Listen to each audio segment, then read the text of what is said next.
사무엘하 18장에서는 압살롬의 죽음에 관한 소식을 들은 다윗이 슬퍼하고 있는 것으로 마지막 장면이 이어지고 있고요. 그것을 마지막으로 18장이 마무리가 되고 있고, 오늘 19장은 그것의 연장선에서 계속 이야기가 흘러가고 있습니다. 누군가 요압에게, 압살롬을 죽였던 그 요압에게 그 일로 다윗이 심히 슬퍼하고 있다는 사실을 전달하게 되어지죠. 그 이야기가 들려오니 전쟁에서 승리를 했음에도 불구하고 모든 이스라엘의 백성들은 슬픔 가운데 놓이게 되어집니다. 승리를 했지만 그래서 승전가를 부르며 돌아와야 하는 이 군대가 마치 패잔병과 같은 상태로 다시 돌아오게 되어지죠. 이들이 돌아왔을 때 여전히 다윗은 슬퍼하고 있었고요. 이러한 다윗을 요압이 찾아갑니다. 그래서 요압이 다윗을 찾아가서 직언을 하게 되어지는데, 지금 왕이 이렇게 슬퍼하는 모습은 오히려 문제가 있다라고 얘기를 합니다. 5절에 보시게 되어지면 왕과 또 왕의 모든 백성들을 구호하게 되어졌던 이 전쟁에 참여했던 사람들을 부끄럽게 만드는 일이라고 지적을 하죠. 마치 이렇게 표현할 수 있을 것 같습니다. 그러니까 전쟁에 나갔다 왔는데 도대체 전쟁은 무엇을 위해서 싸운 것인가라고 하는 생각이 들 수밖에 없는 상황이라고 하는 것이죠. 이 전쟁이라고 하는 것은 압살롬이 아니면 자신들이 죽어야 하는, 둘 중에 하나는 죽어야만 끝날 수 있는 전쟁이었고, 그래서 압살롬을 죽였는데 압살롬의 죽음을 슬퍼한다는 것은 결국 압살롬이 이겨서 압살롬이 이기기를 바라고, 압살롬이 이기기 위하여 왕의 백성들이 죽기를 바란 것인가라고 하는 의문점을 갖게 만드는 상황이 되어지기 때문에, 지금 왕이 압살롬의 죽음을 슬퍼하는 것은 오히려 백성들에게 해가 되어진다는 이야기를 합니다. 그래서 요압이 다윗에게 나가서 전쟁을 마치고 돌아온 백성들을 위로할 것을 이야기를 하죠. 거의 협박처럼 이야기를 합니다. 7절에 보시게 되어지면, 만약에 그렇게 하지 아니하시면 왕이 이전에 당했던 화보다 더 큰 화를 당하게 될 것이라고 하는 뉘앙스의 이야기를 하기 시작하고요. 그것 때문인지는 모르겠지만 어쨌든 다윗은 그 왕으로서의 역할을 감당하기 위해 성문으로 나아가게 되어집니다. 성문에 다윗이 있다는 소식이 들리자 이제 백성들은 왕에게로 모여들기 시작하는 장면이 기록되어져 있죠. 한편 이제 시선은 이제 이스라엘 지파들 로 넘어가게 되어지는데, 전쟁에 패한 압살롬을 왕으로 삼아서 이제 전쟁에 임했다가 패한 이스라엘 지파들 사이에 이제 논쟁이 일어나기 시작합니다. 자신들이 세운 그리스도로 기름 부어 세운 이 압살롬이 죽음을 맞이하게 되어지니 자신들에게는 이제 왕의 자리가 부재한 상태가 되었잖아요. 그래서 이 핵심 이슈는 다시 다윗을 다시 예루살렘으로 모셔와 자신들의 왕으로 삼는 것에 관한 이야기, 그 논의가 진행되기 시작한 것이죠. 그리고 이제 시점은 다윗의 진영으로 다시 넘어가게 되어지는데, 다윗은 제사장들에게 유다 지파에게 왕의 메시지를 전달할 것을 다시 한번 부탁을 하고 있습니다. 이스라엘의 다른 지파들이 지금 다윗을 왕으로 모셔오자라고 하는 논의를 하고 있는 중에 유다 지파에서는 움직임이 없었던 것 같고요. 그래서 왜 유다 지파는 다시 다윗을 예루살렘으로 모셔오는 일에 소위 말하면 소극적인지, 아니면 왜 논의가 일어나고 있지 않은지에 대한 것을 좀 책망하는 뉘앙스의 메시지를 전달하고자 합니다. 특별히 유다 지파는 다윗이 혈통적으로 속해 있었던 지파이기 때문에 좀 유다 지파에 대한 서운함을 표현하고 있죠. 그러면서 한편으로는 이 다윗은 아마사를 군대 지휘관으로 삼게 되어집니다. 아마사는 요압이 다윗의 군대의 사령관이었다라고 한다면 압살롬의 군대의 지휘관이었는데, 전쟁을 마치고 난 이후에 적장이죠. 그러니까 적군의 지휘관을 이 전쟁이 마치고 난 다음에 통합되어진 그 군대의 지휘관으로 삼는 일이 일어나게 된 거예요. 두 가지 해석이 가능합니다. 하나는 요압이 압살롬을 죽였기 때문에 마치 이제 요압을 뭐라고 할까요? 좌천시킨 것으로 이제 해석할 수도 있고요. 혹은 전쟁을 마치고 난 이후에 두 개로 갈라져 있던 이 군대를 하나로 모으기 위하여 적군의 지휘관을 통합된 군대의 지휘관으로 임명한 것으로도 해석이 좀 가능한 부분인데, 정확하게 어떤 것인지에 대한 것은 우리가 설명하기는 쉽지는 않습니다. 아무튼 지금 다윗은 아마사를 군대의 지휘관으로 삼고 있다라고 하는 것이 기록되어지고 있습니다. 그리고 그렇게 하고 난 이후에 이제 유다 사람들이 다윗을 예루살렘으로 돌아오도록 초청하게 되어지고요. 돌아오는 길에 요단에서 다윗 왕을 만나서 이 유다 사람들이 에스코트에서 길갈까지 오게 되어집니다. 길갈이라고 하는 지역에 이르게 되어지자 시므이가 등장을 합니다. 시므이는 어떤 인물이었냐면 사울의 가문의 한 사람이었는데 다윗이 압살롬에게 쫓겨서 도망가고 있던 중에 소위 얘기하면 거봐라, 네가 당할 일을 당하고 있는 것이다, 마땅한 일이다라고 하면서 다윗을 쫓아오면서 저주하고 돌까지 던졌던 사람이었죠. 그리고 이 시므이와 함께 사울이 속해 있었던 지파였던 베냐민 사람들도 함께 오게 되어지고요. 아울러 사울 집안의 이 집사에 해당하는 시바, 종 시바도 다윗에게 나아오게 되어집니다. 그렇게 사람들이 자꾸 지금 다윗에게로 모이고 있는 거예요. 시므이가 먼저 다윗에게 지난 일에 대한 용서를 구합니다. 그때 자신이 다윗에게 해냈던 일에 대해서 너그럽게 좀 잊어주기를 바라는 간구를 하게 되어지죠. 이때 아비새가 등장합니다. 아비새는 좀 호전적인 인물이었던 것 같아요. 그래서 이전부터 아비새는 어떤 일에 있어서 다윗에게 계속 다윗을 대적하는 자를 죽여야 된다라고 하는 입장을 고수해온 사람으로 좀 강경파로 좀 볼 수 있을 것 같아요. 그래서 사울도 죽여야 된다고 이야기를 했고요. 사울을 죽일 수 있을 때 사울을 죽이자고 요구했던 것도 아비새였고, 시므온이 다윗을 저주할 때 자신이 가서 죽이고자 했던 것도 이제 아비새였고, 지금도 아비새가 이를 죽여야 된다라고 이야기하고 있죠. 굉장히 잘 흥분했던 것 같습니다. 근데 다윗이 오히려 만류하죠. 그리고 시므이의 생명을 보존해 주기로 합니다. 이후에 사울의 손자였던 무비보셋도 등장하게 되어지는데요.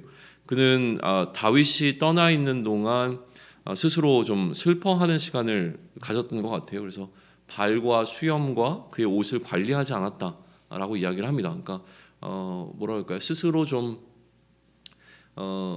이 평안한 삶을 좀 포기한 어떤 삶을 살았다고 이야기할까요? 그러한 시간을 보냈다고 이야기를 하고 있는데, 그래도 다윗은 무비보셋에게 질문을 던질 것이 하나 있었습니다. 왜냐하면 그가 다윗과 함께 그 여정에 동참하지 않고 예루살렘에 남아 있었기 때문에, 오히려 예루살렘으로 갔다라고 표현이 되기 때문에, 그리고 그 종이었던 시바를 통해서 무슨 얘기를 들었냐면 예루살렘 사람들이 무비보셋을 왕으로 세우고자 해서 무비보셋이 거기에 남았다라고 하는 이야기를 들었으니 다윗은 질문을 던지게 되는 거죠. 너는 왜 나와 함께하지 않았는가? 라는 질문을 던집니다. 무비보셋은 자신의 종인 시바가 오히려 자기를 속인 것이라고 이야기를 합니다. 그래서 어떤 해석자들은 이렇게 얘기해요. 시바가 이 타고 갈 것, 그러니까 다시 얘기하면 나귀가 2마리밖에 없었는데 이 2마리에 다윗에게 드릴 것을 싣고 다윗을 찾아가잖아요. 그러니까 실제로는 그 나귀의 하나에 무비보셋 탔어야 되는데 이 무비보셋 탈 것이 지금 없어져서 갈 수 없었다라고 해석을 하게 되어집니다. 아무튼 모함이었다고 하는 이야기를 좀 전달하게 되어지고요. 다윗은 명확한 판결을 하지 않습니다. 그 둘 중 한 명은 지금 거짓말을 하고 있는 거잖아요. 무비보셋이든 시바든 둘 중에 한 명은 거짓말하고 있는 것인데, 거기에 대해서 명확하게 누구 잘잘못을 따지기보다 그냥 시바와 둘이서 땅을 분할하도록 하는 판결을 내리게 됩니다. 그러니까 아마도 이 결국 시바와 무비보셋의 문제는 그들이 가운데 있었던 사울이 남긴 그 가문의 땅 문제가 조금 있지 않았을까라고 하는 추측이 가능한 장면이죠.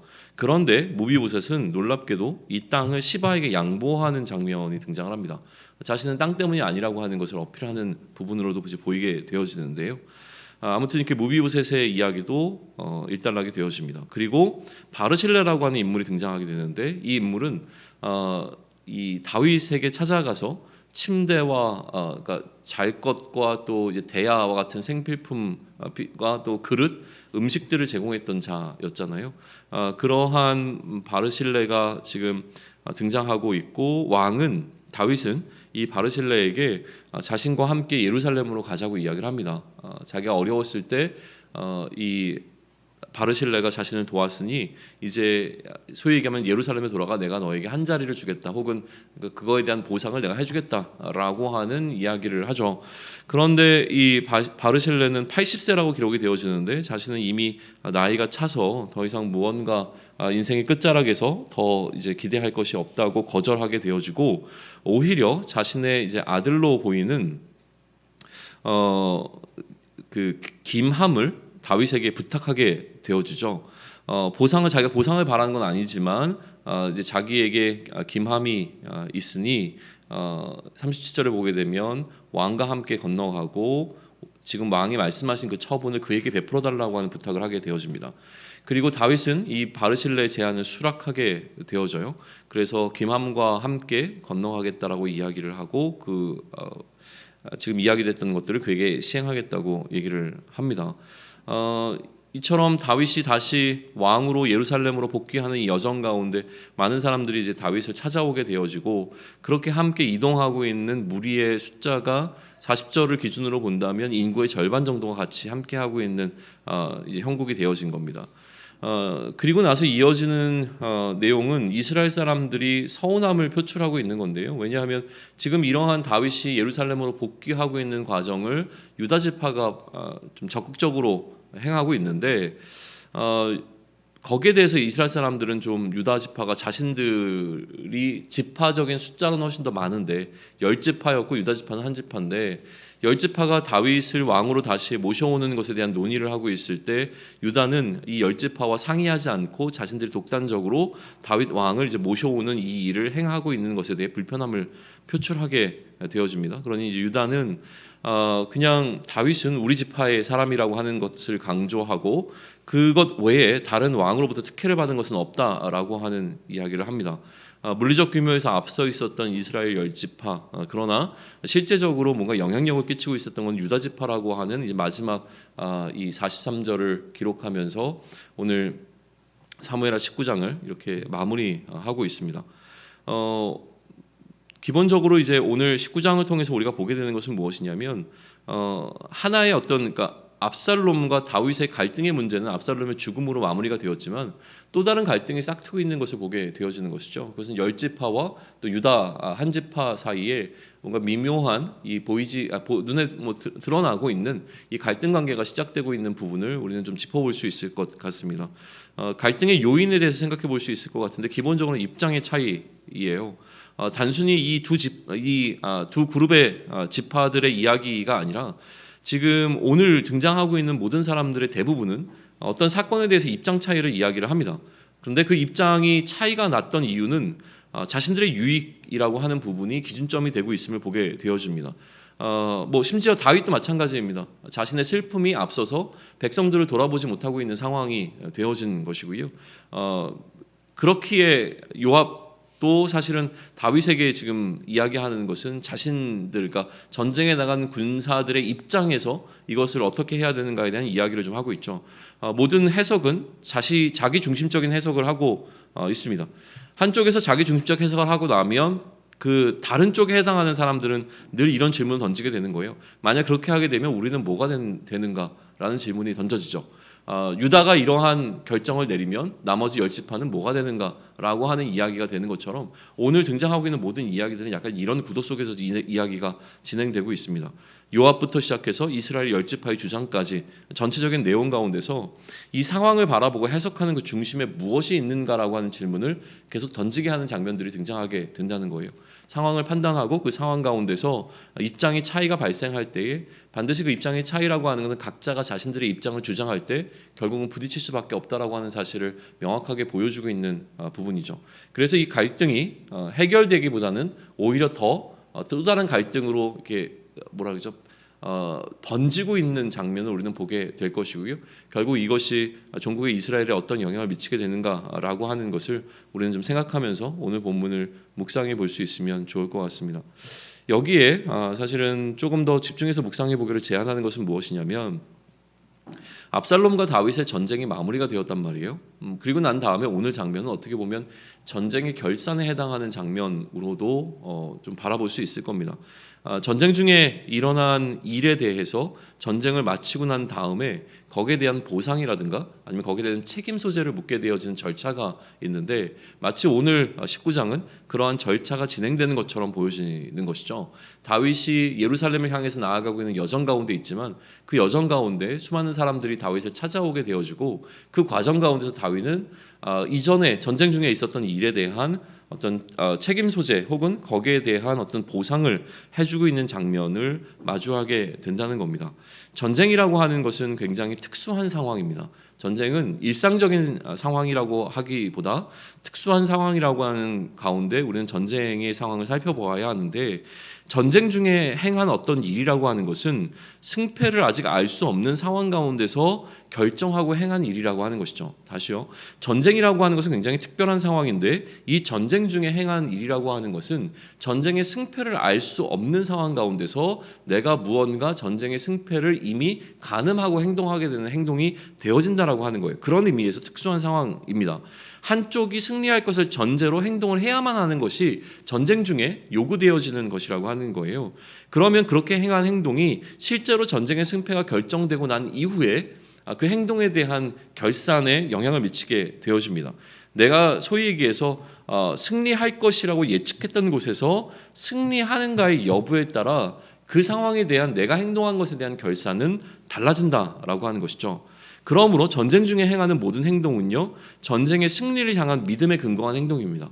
여기가 승리할 것이라고 하는 승리할 것이라고 믿는 믿음 가운데 행하게 되는 행동이 되어지니, 모든 행동은 사실은 믿음의 행동이 되어진다라고 하는 이 논리 구조를 세울 수가 있는 것이죠. 그러면 이제 오늘 우리가 살아가고 있는 우리의 일상을 좀 바라보시면 좋겠습니다. 우리는 굉장히 매우 평범한 어제와 같은 오늘을 보내고 있는지 모릅니다. 그러나 실제로 우리가 보내고 있는 모든 일상이라고 하는 것은 여전히 전쟁 중이라고 하는 사실을 기억할 수 있으면 좋겠습니다. 예수께서 그리스도로 최종 승리하실 것을 믿는 믿음이 전제된 삶의 결정들을 내려야만 하는 전쟁 속에 우리는 남겨져 있는 것이죠. 세상과 우리는 전쟁하고 있습니다. 세상의 질서와 그리스도의 질서가 충돌하고 있는 사이에 우리는 놓여 있습니다. 세상이 승리할 것이라고 믿고 그 세상에 투자하지 않기를 소망합니다. 오늘도 이미 승리하셨고 또 그날의 최종 승리하실 그리스도에게 나아가 그리스도의 편에 설 수 있는 우리가 되기를 소망합니다. 그리스도께서 반드시 승리하실 것이라고 하는 그 믿음 가운데 우리의 삶이 결정되어지고, 그 결정을 토대로 우리가 오늘을 살아낼 때에 그날에 그리스도께서 결산하시는 그날 우리가 행한 것을 통하여서 온전한 축복을 받을 수 있는 저와 여러분이 되기를 축원합니다. 아멘.